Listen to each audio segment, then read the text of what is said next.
And I also have one problem with you. Why is it that you always assume that you're gonna die first? Because the way you plan, when we start talking about saving and death and planning and life and insurance and everything, you're always you. It's like you're so sure that you're gonna die first, and I'm gonna stay here behind with the kids. What makes you think you're the one who's gonna die first? One issue and challenge that is going to happen is if you are not there, your wife doesn't even know where your bank account is. Your wife doesn't even know all the monies that you have. Or your husband doesn't even know all these details. So what's going to happen is all that hard-earned money that you have actually worked for years and years, just go to the putting on the side, saving, and saying that I don't want my husband or my wife to know about this money, will just go to the state. That money will just, your kids won't even have access to it. Your wife won't have access to it, but she doesn't even know about that. So I cook for you every day. I give you food every day and everything. You trust me with the food that you eat, with your healthy. You trust me with your toothbrush. I could do stuff to you. I could do crazy stuff to you, but you don't trust me. You trust me with that, but you don't trust me with money. If I can, you can trust me with your food. You can trust me with your money as well, because I could just poison you or do something or do something crazy with your food or your toothbrush. So how come you even think about it? The way you're saying, it's like you're actually planning. No, I'm not planning. I'm just saying. God. I'm just saying it's weird that life after death, not in a biblical way. I was about to ask, life after death is in heaven, or what are you talking about? Not in heaven. Okay. Here on earth. Life after your partner is passed on. Yes. The kind of life that you're gonna live as a single mother, as a single dad, with the kids, with the finances and everything, balancing work and what you saved, what you left behind, what we saved together, where is what, and everything. Yeah. I love my relatives, I love my cousin, I love my uncle, I love my grandfather. So I plan, because funeral, like you say, that death, you cannot plan for death. Can happen when you're totally broke and everything. So planning and having those plans in place and everything, it makes life easier for everyone. Even though, like you said, that whatever you do, any decision that you make, it will not always make everybody happy. There's some people who are just jealous and threatened. They will just want to say something bad after you have sacrificed and done all that. That legacy is not necessarily what you are going to leave behind, but it is how set up your family is gonna be when you're not there. That's actually a proper legacy that you can leave for your family. How will your family cope? How will your family be? How are they gonna enjoy their life when you are not there? That's the legacy that you need to leave for your kids. Anything you want to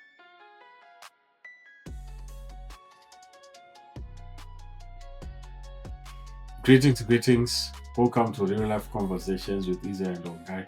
It's always a good time when you come, when you share, when you just discuss, when you just have a good time with you guys to share everything that are to do with marriages, with couples, with relationships, even in life, in general. So thank you so much for joining. My beautiful wife, Ongai, how are you doing? Hi, baby. How are you? Hi, guys. Good to see you. Good to hear from you. All your comments, your feedbacks, and everything. It's so amazing. I enjoy this. I really love this.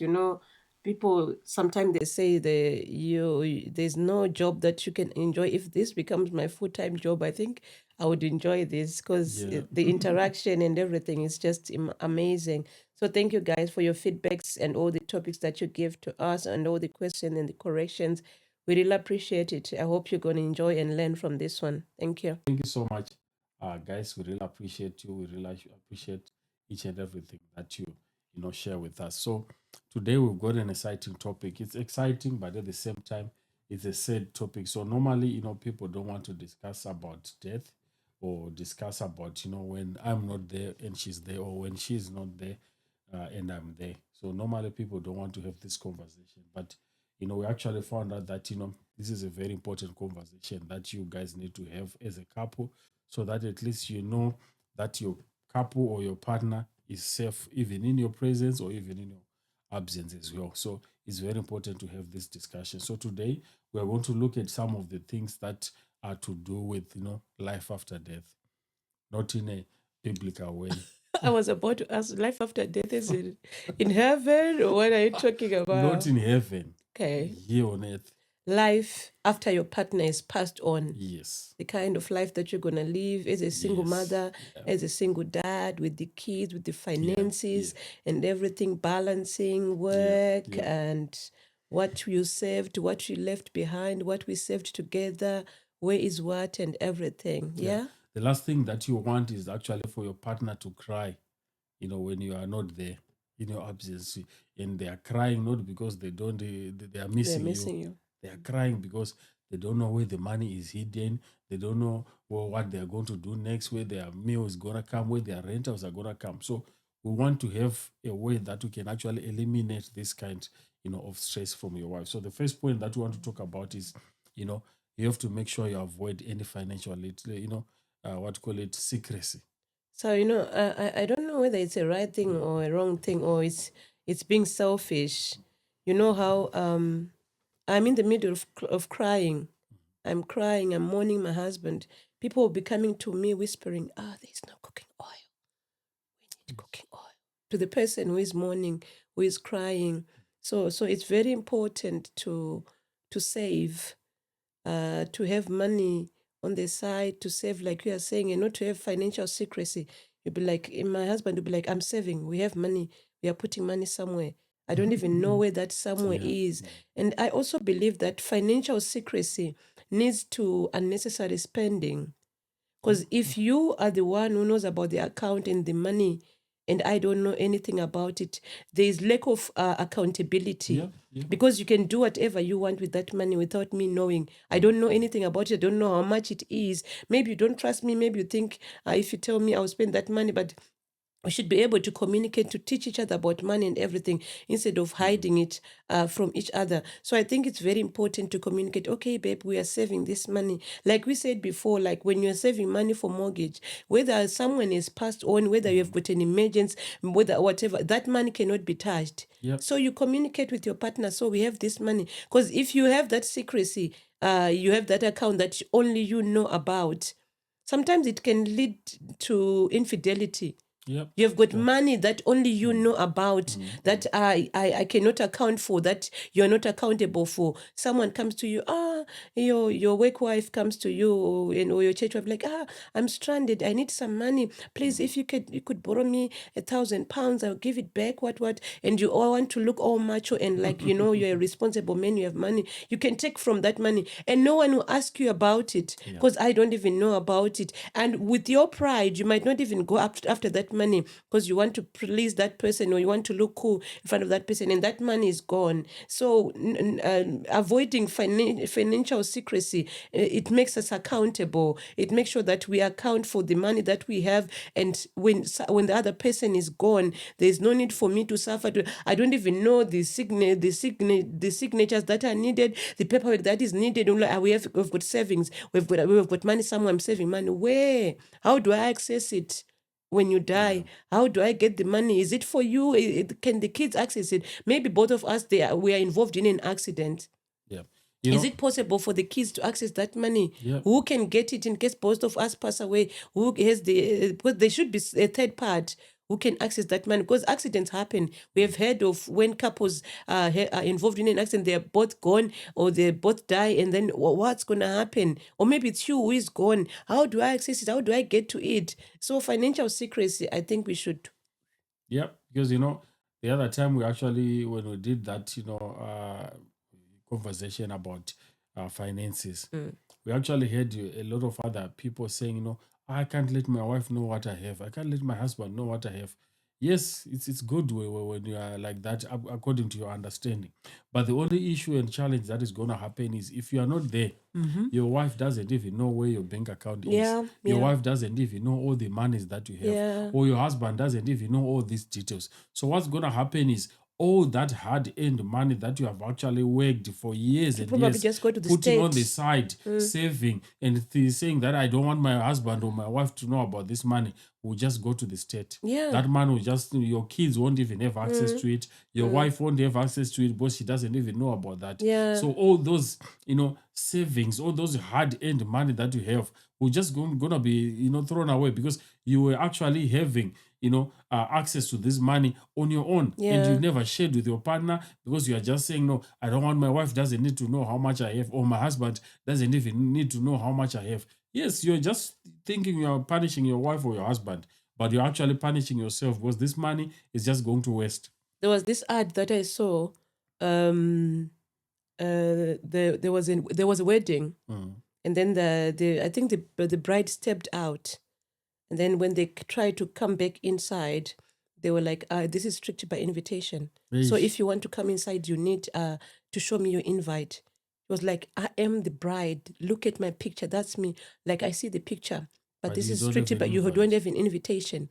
I'll go to the office. I'm like, I had my husband. I saw a paper once saying this name of this company, and my husband saying that he's saving. I am his wife. I have this marriage certificate, but you didn't include my name. So I don't have access. No matter what I bring up, no matter what I show, if I don't have proof that I am part of that saving, I'm part of that money, there's no way for me to access that money. So it's very important. Find a way of restricting yourself from accessing that money without hiding it from your partner, without hiding it from your husband, your wife. Financial secrecy is good when maybe I save £100 on the side. My husband will be like, "Ish, I'm out of fuel.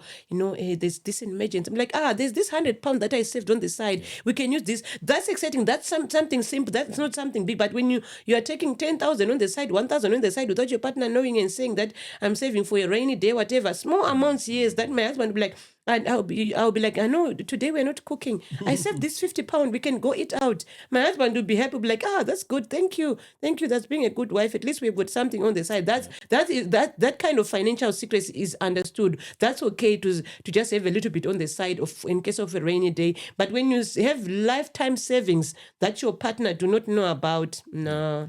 The problem that people have is they enter marriage and they are not trusting the person that they're entering marriage with. So you are now actually protecting your assets against the same person that you said, I do, the person that you want to stay the rest of your life with. That's also one of the things, that I have with this, what normally, seriously rich people have. I don't know. It's a prenup or something, prenuptial agreement, where you actually agree to say, I'm coming into this marriage with this much. And also, like, if we are to separate, we are not going to divide this. That is the only challenge that this is having now in this modern relationship is someone is just entering into the relationship. They have no intention of saving their marriage because they know they have an exit plan from that prenup that they have. So they just know that even if you have like even a small argument or small challenge that you're having in your relationship that you could probably discuss and share and agree on it, they will just know, I have some money. I don't need to worry about this guy or this lady. Let me go because I'm still going with all my money that I have already saved on the side. So you are now protecting all those resources that you already have, and you are forgetting that you need to protect this marriage or this relationship that you actually created. So it's good because maybe there are some other people that enter into marriage with ulterior motives. But under normal circumstances, most people enter marriage because they want it to last. They want to spend the rest of their life with that person. So if you want to spend the rest of life with that person, make sure you are trusting them with everything, with your life. Money is secondary, but that relationship that you have is the one that is key. That's what I wanted to say, that I cook for you every day. I give you food every day and everything. You trust me with the food that you eat, with your healthy. You trust me with your toothbrush. I could do stuff to you. I could do crazy stuff to you. But you don't trust me. You trust me with that, but you don't trust me with money. If you can trust me with your food, you can trust me with your money as well. Because I could just poison you or do something or do something crazy with your food or your toothbrush. So how come you even think about it? The way you are saying, it's like you're actually planning it. No, I'm not planning. I'm just saying it's weird that you trust me to save you food every day, to give you food without poisoning you or doing something crazy, but you don't trust me enough to believe that I will not do anything to your money or to the money that we save together. It's just a fun example, but really I get what you're saying. Yeah. So as a couple, make sure you are actually being transparent with each other, because this will actually help even your what you call it, your partner, your relatives, your kids, in the case that you are not there. Like your partner, we actually got testimonies from people who have actually gone through these similar issues, who have their partner passing on, especially if they are in the diaspora. They immediately, when they pass on, you cannot have access to their bank accounts. Yeah. You Yeah. cannot have access to, to all any monies that they've saved somewhere else. Even if you need that money for that funeral and you go to the bank, they'll say no chance. You have to wait until that whole process is Yeah. done Yeah. and everything is cleared Yeah. for you to be able to access these Yeah. funds. So if you have been hiding everything from your spouse and everything, Yeah. you are just now leaving them in serious stress, just for simple things that you just say, oh, I don't want my wife to know this. So Yeah. just think about you when you are not there and see how you're going to handle things when you're actually not there. So you're saving money, you're having lifetime savings for who? If you don't Imagine. want your partner to know. Yeah. I thought you're doing this for your partner and your kids. So if you don't want me to know, then who are you saving it up for? Who are you doing it for? Yeah. Doesn't make sense. Doesn't make sense. So also the other thing that you need to understand is death is inevitable. Yeah. This is, our road for each and every one of us. We are all going to, to end up with death. Then maybe some of us, rapture is going to happen and we are going to rapture and go somewhere else, if you are a believer. But other than that, probably you're going to die before the rapture comes. So what you just need to do is to plan, for that event when you are not there. Yeah. Because planning will allow your family to be in a safe place, to cry, knowing that they're actually missing you, they're actually crying for you, and they're not just crying for the sake of, everything that's going on around them. And also, it will allow you also to then plan, knowing that this is inevitable, this is going to happen. You actually plan for it, knowing that this is not going to happen. There's nothing that's going to stop this from happening. Yeah, I should cry because I'm going to miss you. I'm going to mix love making and traveling together and whatnot. Not because I'm worried of what I'm going to do with the kids. How am I going to take care of the kids? How am I going to continue with the mortgage or whatever it is that need finances? I shouldn't be crying because of finances, but I should be crying because I'm going to miss you. So like you said that life is inevitable. Death is real and it happens. Like this, like how we have funeral policies. And we also aid our relatives and everything. Are we supposed to let our relatives know that we aided them on our funeral policy? They are there. Is it an exciting thing? Is it a good thing? Or people would think that you're trying to plan their life or try to kill them or something or whatever? So do you let someone know that they're on your funeral policy? Depending with who it is that you've put on a plan, you might not necessarily need to let them know, because people who have different, thoughts about it. But the major reason why you need all those financial policies is that most of the time, probably it's going to be your burden to take care of that funeral when it then happens. And most of the families who have actually those plans in place, like for funeral cover, funeral planning, funds after someone passes on and everything, they actually tend to recover fast, even from that bereavement that is happening, because you already have everything sorted for you. You don't have to stress. So you need to have a funeral plan, and you actually need to have funeral plans even for those relatives that you are talking about, even if you might not let them know that I have a funeral plan for you, because I think it sounds weird to say I have planned for your funeral. Because I heard someone being accused of kuromba or using juju to kill someone. They'll be like, the way they were celebrating, they brought these nyaras or big cars and everything and a lot of food. I think they were celebrating. I think they're the ones who killed them because the way they were happy. I'm like, it's not like I'm happy, but I just planned. I love my relatives. I love my cousin. I love my uncle. I love my grandfather. So I planned, because funeral, like you say, that death, you cannot plan for death. Can happen when you're totally broke and everything. So planning and having those plans in place and everything, it makes life easier for everyone. Even though, like you said, that whatever you do, any decision that you make, it will not always make everybody happy. There's some people who are just jealous and threatened. They will just want to say something bad after you have sacrificed and done all that. Because probably, especially when you're here in the diaspora, you're probably going to be the first person that they call. They're like, Israel, secrecy has passed, grandfather has passed on, or grandmother has passed on, or mom has passed. We need a plan. And then when you say, I have a policy for them, they'll be like, what? So you planned their death. Now that you mentioned it, I have something that I want to ask you. There was a funeral. Yeah. And on the funeral, one of the aunties there actually brought a cake shaped like a coffin and everything to the funeral. It was like a child who had died. Okay. And they just brought like a cake, shaped like a coffin. What are your thoughts? Yeah. It's weird.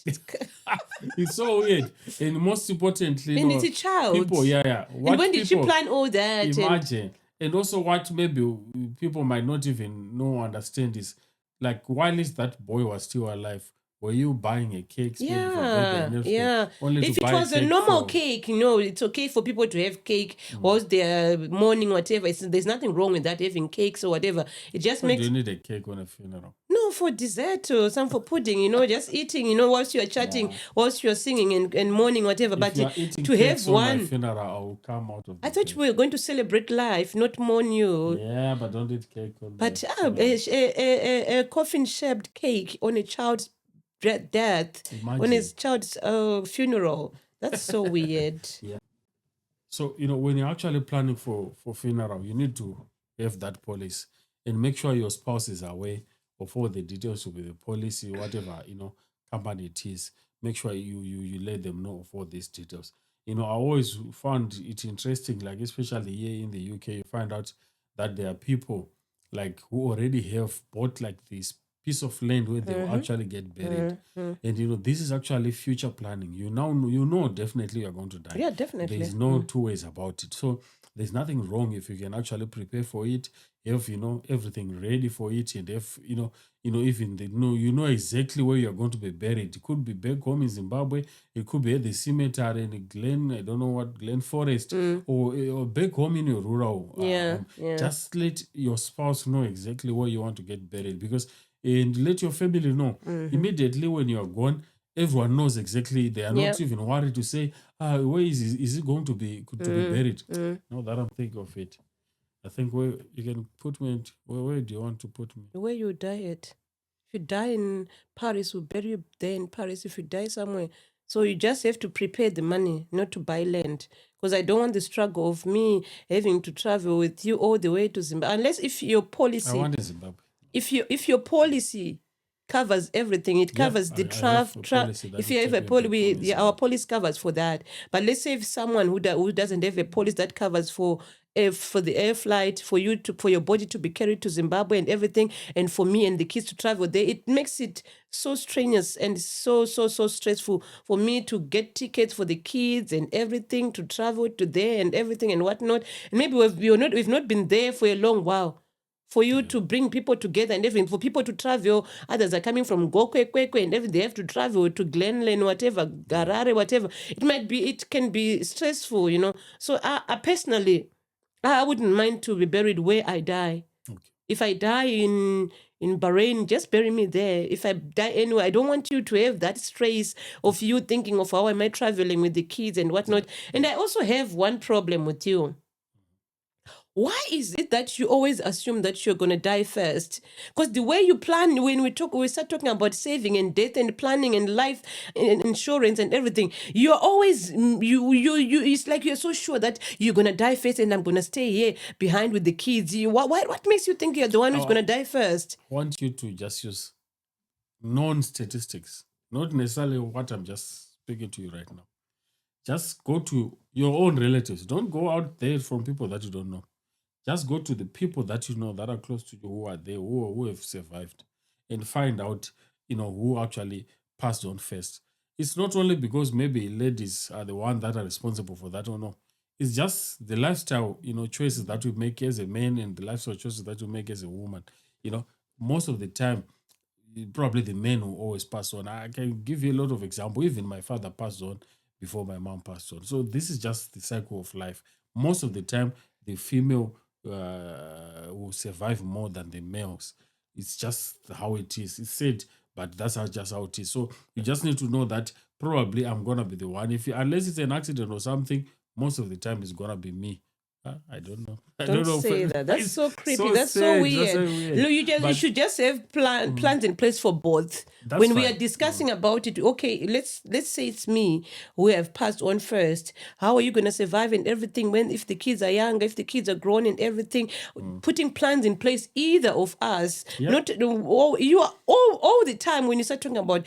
So the man who is when I pass, you don't have to stay too long by yourself. Maybe 6 months. Then you can find another guy to stay with. Don't be lonely. I'm like, dude, what if it's you who goes? It's me who goes first. Let's put a plan in place for that. No, I don't want 6 months. No, I want you to really mourn me maybe for 1.5 years. You cannot, because I know, like at the funeral. When you're gone, I will need to recover from losing you. No. That's why I'm probably gonna look for someone faster. And you know what? At the funeral, I've noticed at the funeral, our ladies will be like, "We're here for you. If you need anything, Those are the people that anything I at want all, to see. we're here for you." And especially if I pass on when the kids are young like this, I don't want another woman in my house. You can book hotels and lodges and go relieve your you relieve your pressure there in the lodge and everything. Not another woman coming here and cooking for my kids and doing my kids and calling my kids calling her mom. I'm not comfortable with that. I don't want my Anani to be calling some lady mom or something. I don't know. I'm not okay with that. Maybe I'm backward or selfish, whatever, but I'm not ready for another woman. Under normal circumstances, it's good to just wait and raise your kids and everything, so that at least also I know you've got needs. You know you've got physical needs. You want to have sex. You can date someone. You can have a relationship with someone, but they stay in their house. You stay in our house with the kids. And then when you're hungry, if they're okay with you going to their house, you can go to a house and then come back in my house. But I don't want another woman sleeping in my bed or being here in my house and telling my kids what to do. Your bed away, no, it's not all about the bed. It's all about her coming into my house. Even if you change the house no, it's all about that. It's all about her being with my kids and like taking my place or replacing me. I don't want that. Just date her from afar and not in my house. No, you should actually be happy that there's probably someone who's willing to support your kids, to take care of your kids. It will never be the same. No matter how good she is, no matter how, it will never be the same. Just it won't be me. For that person to be a good person. Are you planning on my death or something? No. But there's also one thing that I wanted to mention, when it comes to planning for your funeral. There's nothing wrong with the GoFundMe. Maybe it will happen to me, to you, or to anyone else. Yeah, maybe there's some point in time that you may need support of everyone else. So you create that GoFundMe and everything. But there are things that you probably are supposed to prepare for yourself before you pass on, so that at least those things are not gonna go for GoFundMe. For example, just this funeral cover that we're talking about, having that funeral policy, this is something that you can actually do right now while you are alive, while you are doing your thing and everything. And most of them are not that expensive. Exactly, maybe that's what I wanted to say. Or £30, or depending on how many people you add even onto £50, how Yeah. many people you have. Yeah. So this is a sacrifice that you can actually do to make sure that your family is not gonna struggle or be embarrassed or anything. Yeah. Like maybe when you pass on and people don't know what to do. So it's always good to just always be prepared. So you can have a GoFundMe maybe for emergency purposes, health-wise, or anything that maybe you are still there, you need that support. There's nothing wrong with that. Because sometimes people would think it's a scam or people are making fun. That's the issue. Because, for example, I saw this one which was saying, so-and-so musician, we're doing a GoFundMe for them. And probably people have seen you going to holidays, living a flamboyant life and everything. And now you've passed, when you want a GoFundMe, what do you mean? Yeah. You for example, our funeral policy, it covers our kids and a few relatives, and we can get 2 air tickets to travel to our country for with the body and everything, and to other people, and especially if it's our relative, you and me can get tickets to go to the funeral and get food and other things and everything, and a tent and whatnot for and a bus, and there's a lot of things, but we're not even paying that much. So sometimes some people be like, I don't want to plan for my funeral or whatever. But now if you're coming to us and you say you want a GoFundMe, and then when you go to your Facebook account, there are all these pictures of you going on holidays and everything and living this life. And then we'll be like, what are you talking about? So it's very important to just plan for your life and not embarrass your relatives and your children and whatnot back there at home. People will be laughing. They'll be like, they want a GoFundMe to come here. They go there back to the village or back to your country. There's no food, there's nothing. People will just come and bury you like a dog. They'll just dig a grave, bury you and go away. There's no even a goat or even a cow or anything for people to feed on. But you've been here for years and years and spending money and doing whatever. So it's very important to be organized and pay for a funeral policy and have a plan on the side because death is inevitable. Yeah, so guys, this is very important. Wherever you are, we'll try to reach out to some of these companies that have funeral policies, and we just put them in the comment box section. If you have a company and if you have your funeral plan or anything like that, just put it down there in the comment section so that at least people who need it might be able to have access. The other thing that you can actually do to make sure you protect your family. Let's say you are here in the UK, you have a mortgage, or you have a car loan, or all these kind of things that you might have. You just need maybe to have a life cover, just like financial life cover. There are many policies that you can get even from that bank that you are currently banking with. They can actually be able to give you some form of life cover, life assurance that you can actually use and maybe take for yourself, for your wife, or even for your family, so that at least if any one of you passes on, that life cover would then be used it maybe to clear that debt that you have maybe in a for your mortgage, because the last thing that you want is maybe you pass on, but you had a mortgage that you are actually sharing the contributions together, because I'm working, my wife is working. At least makes it easy to pay that mortgage going forward. But if there's only one of us left, it can then be very expensive, or it can be very difficult for that person who remains. But if you have this life assurance, that money, life insurance, life assurance, it depends. But that What's money, the difference between life insurance and life assurance? yeah, life assurance is more like this thing is just gonna happen. Okay. We already know it's gonna happen. Okay.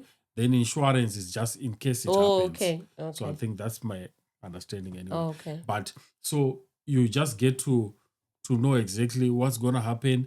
And also immediately when someone passes on, also the bank knows already, they've passed on. They've already have an insurance. They'll just take that insurance money, pay it off for that mortgage. Then also your spouse is safe. Everything is covered. They don't have to stress much about it. If you have any loans, they'll also be cleared as well. So no one is going to come chasing after your family or anything like that because of things that will happen while you are alive. So once you die, everything else, the insurance, the assurances will just cover everything for you. Yeah, it's special also to, like I said, that it's possible that maybe the both of you might go, you and your partner might go. You also need to put a plan in place for the kids. To be able to have access to that house and everything. I remember someone telling me that, for example, here in the UK, before they can allow your children to have access or to own your house, before you die, they should have been on that will for at least 6 years before you pass on. If you don't do it 6 years earlier before you're passing, they won't be able to have access to that house or to own that house. So it's very important. We might say our kids will misuse our properties or whatever, but you must have a plan in place for your kids to be able to have access to your properties and everything and whatever you have, in case both of you pass on or anything. It might not happen today, it might happen 20 years later or 50 years later, but you must... don't just rely on the two of you that say, in case I pass on, my wife will have access. In case my wife pass on, I will have access. What if the both of you pass on? What if you get old? So it's always good to have plans in place and things like that. Okay, when you pass on, who's gonna have access to the house? Is it the boys or the girl? And what percentage of the house are each gonna get? And everything in place. We don't want them fighting over the house or whatever, and them struggling trying to get access to get the paperwork done for the house. Hey, it's our parents. Hey, things must just be clear. Yeah, just be smooth. Don't be superstitious. Be like, I heard someone saying that the moment that they joined the funeral policy, after 6 months, they died. It's like these funeral policy people, they kill you. If they know you have got a funeral policy, they'll kill you so that they actually don't want people to die. Yes, that's these what funeral policy people, they want you to live long so that you keep on paying and paying. They're actually praying for you to live longer so that you keep on paying. It's because when you die, it's expensive for them. They have to do a payout. They have to give you all that. So funeral people, they want you to join, but they don't want you to die. Yeah, you have to live for a long period because you have to keep on contributions. Exactly. So Wallace, I think you mentioned something. You need to have like some form of an asset register, because like I said, marriage is like you are running your own company, and you're both directors, and you have your children as your employees or whatever you may call it. So you need to have this kind of financial asset register, and also which registered all the maybe investments you have, all the houses you have, all the properties you have, all the policies you have, all the insurances that you have, all the mortgages, everything that you have, so that at least everyone is on the clear in that house, so that at least everyone knows, okay, we owe this one much, or we owe that, or we need to cover this, or our school fees, if I'm not there, this will be able to cover kids, our school fees for our kids, and all those different things that come with that. For example, back at home, especially in Africa, kids suffer when your books are not in order, when you don't plan your things. Relatives will come and take over and take everything. You know how when you pass on, like from, I think maybe it's cultural, I don't know.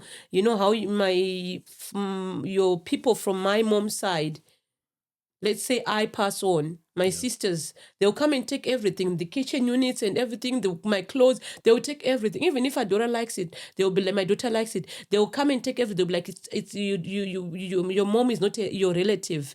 So whatever belonged to your mom, it belongs to us. She's our sister. If you take it, it's taboo, whatever. If you take those things that belongs, so they will take everything. So if you don't have a will in order, even the house, they'll take over, they'll take everything. So it's very important to stipulate, to state clearly, when we pass on, the house is going to go, they write it properly, register everything properly, sign and seal, and have a lawyer or something, and someone in place that will say, okay, before you guys start sharing, because in Africa, people start sharing things, whatever, whatever, what they do, what we do in Africa. So it's very important okay, guys, before you start that, we have got a lawyer, we've got a representative for the people who have passed on. Even yourself, when I pass on, my relatives will walk all over you.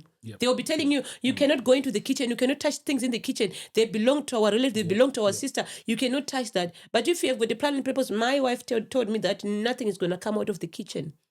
My kids are going to use them. Imagine my kids are young, I pass on and my sisters come and take everything from the kitchen cabinets, everything is taken away. At least now it's better. Things are kitchens are fitted and whatever, but they will come and take all the plates and everything and whatever, or anything that is movable, they'll come and take it. But if I have a plan in order to say, okay, this is how we're gonna do it and everything and whatnot, people will respect that. People will respect that will and everything. So let's safeguard each other and safeguard our kids. It's very, very important. Yeah. So I wanted to also just to mention that, whenever you have everything sorted out, like what we are saying, you need to have a will, like you are saying.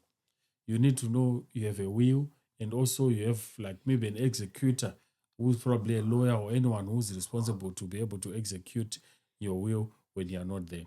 So why this is important is because at least everything is spelled out in your will, exactly what you want to happen to your money, what will happen to your funds, what will happen to your kids, what will happen to your assets, all your investments, everything. It will be specified in your will. Who's gonna get what, who's gonna get which item, which asset, and everything. How your family will survive, in your absence. So that's important to make sure you have a will. And your will, for example, if you are in two different, continents, like you're in the diaspora and you also have a home country, you have to make sure you have a will in that, diaspora country of yours, and also have another will. Rules are different. Laws are different. And the executor or the lawyer that will get to be able to execute this for you, they need to have that knowledge of all those both jurisdictions, so that at least it will be smooth for everyone, yourself and the kids. No one will have to struggle about it at all. Yeah, and those secret accounts also, they should be added onto that before you pass on. That's why, because now if it's not in the will, then we cannot touch it. We won't have access to it. You might say, when I'm ready to die out, then I will reveal it to my wife or my husband when I'm about to die. Like we said, death is inevitable. You could die in your sleep and you're hoping, when I become sick, when I become ill, that's when I'll let them know. Because right now, if I let them know right now, they might spend it, they might use it the wrong way. But you never know when you're going to go. So when you decide to do a will, make sure you review everything, all the secret funds and everything, whatever it is, make sure it's all laid on the table and you state exactly how you feel and how you want things to be done. Yeah. And also one important thing also, I think this is a very important topic. We're probably going to find, some lawyers or people who know more about this. It's creating a family trust. Okay. Because what a family trust then does is also it will protect all the assets that you have acquired also as a family or as a couple. In case one of you is not there or anything, those assets will still remain protected in that, family trust. No one can be able to touch them because they don't belong to any individual, but they actually belong to a trust. So if you can be able to set up a trust, before you depart from this earth, it is something that will benefit your family very much. Even your kids, sometimes they cannot even misuse those Exactly. assets that you have actually added in the trust, because they can actually be told you can only access this maybe when you reach 25 years, for example, and you can actually be told maybe some conditions for how them, Exactly. if they misbehave, if they are You're not involved in allowed to sell drugs, the house. you cannot sell the house, or you cannot do any of those things that you don't want to do. Even sometimes some trusts, even if you divorce and maybe someone wants to destroy everything that you've built together just because they were planning to divorce you, they might not even have access to that thing.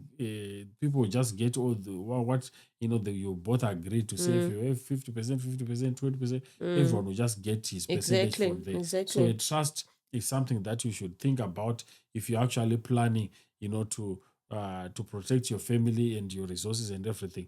The last thing that you want is for everyone to say, oh, maybe this guy had juju, or this guy had some, things going on. Because immediately when you pass on, Exactly. everything else also Dilapidates dilapidates, everything everything and dies. Because everyone was just trying to grab one or yeah, thing, everyone is grabbing exactly. this house, grabbing this car, grabbing this business and everything, then Yeah. everything scatters.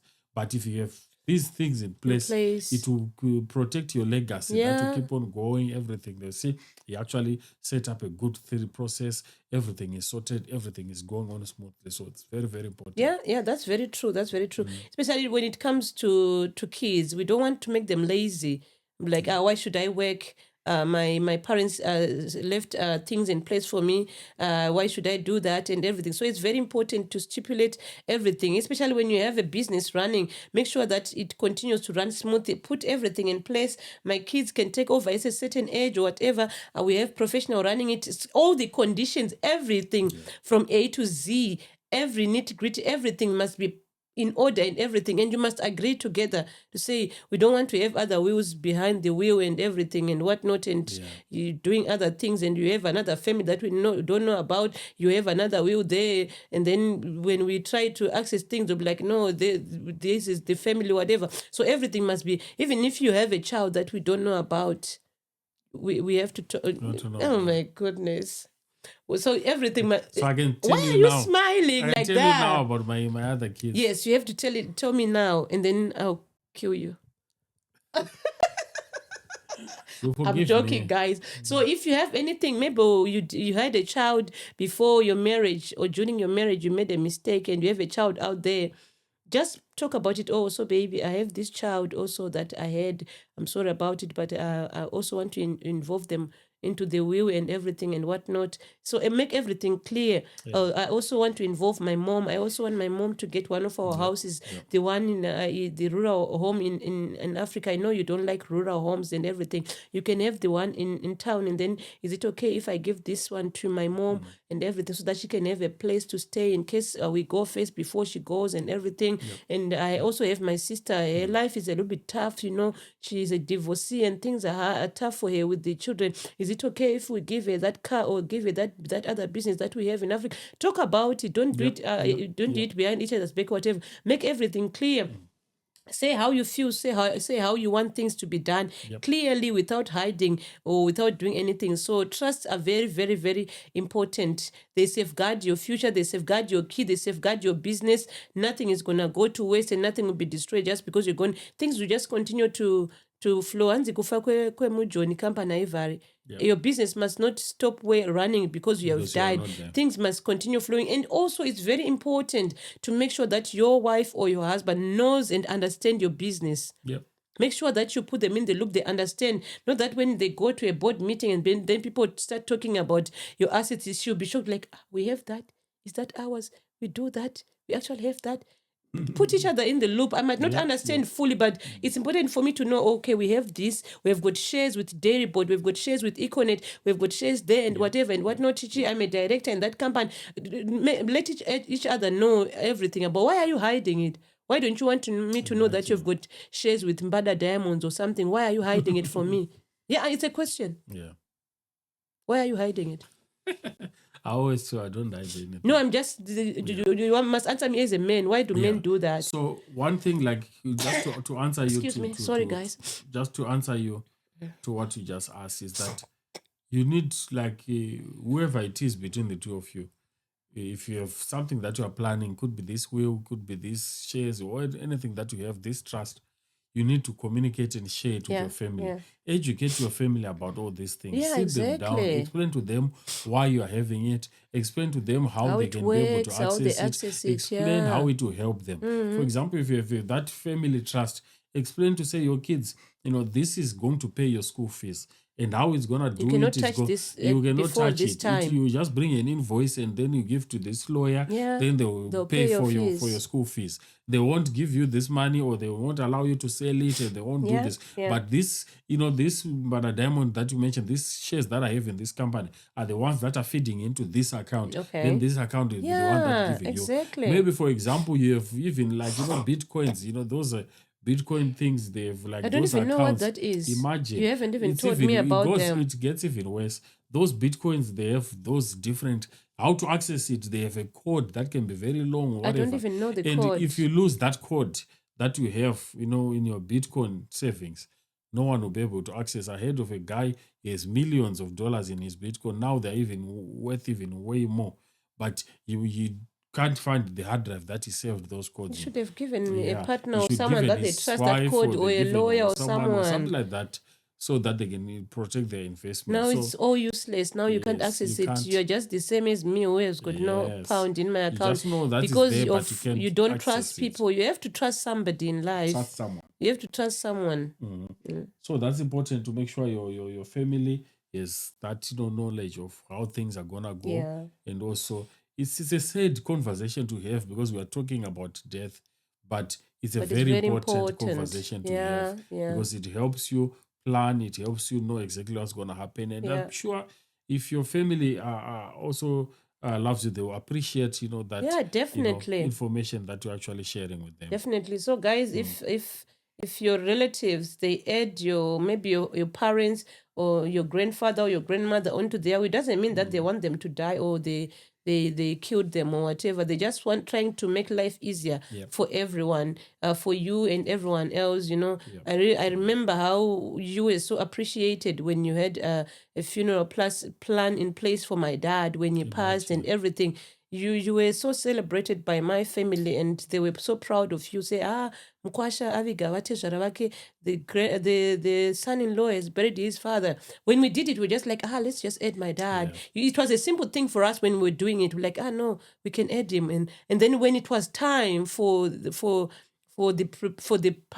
plan policy to pay off, it was amazing how we had a beautiful tent in the rural area, Nyaradzo tent and everything, the car coming. It was just so nice, and everything was hype about. So that's why people do that. That's why people have those things in place to make life easier for everyone. Imagine if now you had not have that in place. People now start saying, let's pay dollar each and buy a coffin and everything and whatnot. It becomes hard and stressful, and people start fighting during funerals. If you hear that, people start fighting, but people were celebrating his life. People were happy because everything was covered and it was flowing smoothly. So it's very important to have those policies in place. One thing that you need to understand is that challenges have a tendency, or always happen, will surprise you when you don't even have a cent in the bank. When you least expect it. When you least expect it. Like, I remember, I think when your dad passed away, I actually didn't have money physically. Yeah, that's when you had lost your job, right?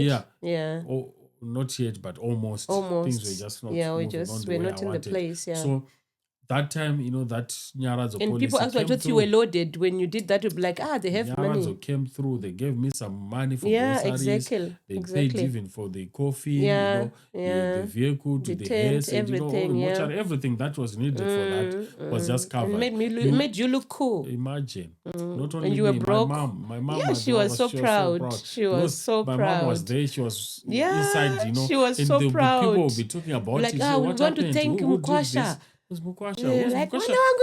Yes, this part is the mother here. So it's something that she was so actually proud. Proud. She came to me and let me know. So I was so proud because this happened. Exactly. So It's It's those actually kind of good. things, Those kind yeah. of things that will just help you when you actually need the help. Because Yeah. imagine, even if I didn't have that money at that time, I was And we were mkwasha. not even going to be able to go to the funeral because we were Imagine. that broke that time. Things were I was tough. the mkwasha. I Yeah. would have to figure out something. Yeah. Probably get a chikweret somewhere. Yeah, Probably exactly. get And something there was no way I was not going to bury my father. Imagine. There was no way I was So not going to go. We had to. Yeah. It's always good to be To prepared. have plans, To have yeah, plans in yeah, and place. policies, If you are yeah. here in the diaspora, have that policy in place. Yeah. Just try to know what's going to happen when you Yeah. pass on. Where are you going to be buried? Are you going to be buried where you are right now? Or you need to go back to your rural place or where you are building your house right now? For example, yeah. like what you said about having an assurance and an insurance. Yeah. For example, like now we are encouraging people to have mortgages. If you don't have that life insurance and life assurance, if you pass on and you don't have that in place, they'll probably repossess the house.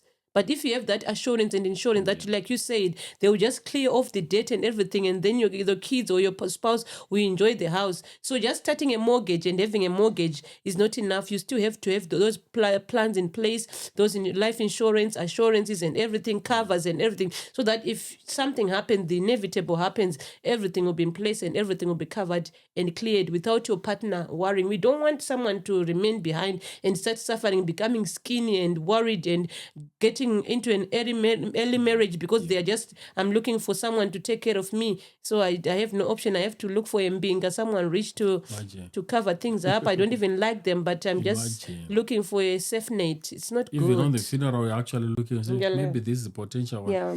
Maybe that guy. Oh, but he's already has a wife. Yeah, what am I going to do? It'll become a small house. Yeah, I don't mind. At least he's paying the bill. So, We guys, don't want that. Legacy is not necessarily what you are going to leave behind, but it is how set up your family is going to be when you're not there. That's actually a proper legacy that you can leave for your family. How will your family cope? How will your family be? How are they going to enjoy their life when you are not there? That's the legacy that you need to leave for your kids. Anything you want to say? I can't say anything after that. You can't say? No. I've closed it all. Yes. Thank you so much, guys. We really appreciate you all. Thank you so much for your support. If this conversation helped you, please just hit us in the comment section. Let us know what you felt was really helping you, or what you felt you might need to adjust even for your life, even as a couple, as an individual. Let us know how you found it actually. It's actually something that will help us also to know that what we are sharing with you guys is something that is helping you in any way. So thank you so much for your time. We really appreciate you guys. Thank you, guys. Thank you. Take care. Bye. Bye.